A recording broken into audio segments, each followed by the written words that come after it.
4-5 লাখ টাকা খরচ করে বিদেশ না যদি দেশে থেকে টিকটকারদের মতো চুলের কালার গুলা গুয়ের কালারের মতো কইরা তারপর মানুষের সামনে মেহের মতো নাচতাম, তাইলে মাসে 50-70 হাজার 80 হাজার টাইম নিয়ে আইলো। আর এই যে দেখেন সৌদি আরবে তাপমাত্রা রোদের মধ্যে দেখেন গাড়ি কোন জায়গায়, আর আমরা কই বই রয়েছি দেখেন। হ্যাঁ, এই রোদের জ্বালায় শরীরের চামড়া আমরা হুরিয়ে যাইতেছে গা, বাতাসটা আইতেছে, বাতাসটাও গরম লাগে। কেলিগা 4-5 লাখ টাকা খরচ করে বিদেশ আইলাম। বিদেশ না আয়া ওটা টিকটক করতাম, তাইলে ভালো হইতো।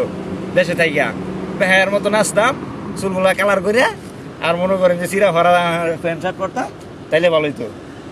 যাই হোক, দোয়া করে নামগুলো লাগে সবাই।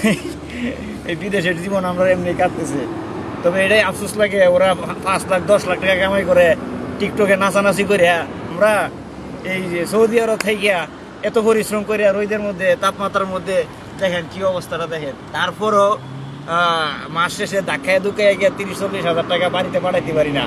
তারপর রোদের যন্ত্রণা, কাছে নাই বউ, নাই সংসার, নাই ফ্যামিলি, বাপ্পা কেউ নাই, কোনো দিকে শান্তি নাই, বাসাতে রান্না রান্না করে খাওয়া লাগে।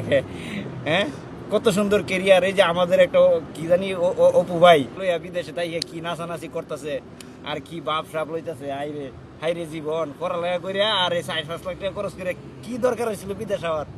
কি করলাম বিদেশ আইয়া?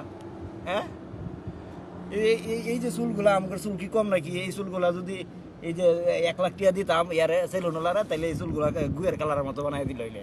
কালে শুধু এই জায়গাটা করতাম আর ইন্দা হালাই দিতাম, সমস্যা কি আছে? ফালাই দিয়ে পরে ইচ্ছা মতো নাচানাচি করতাম।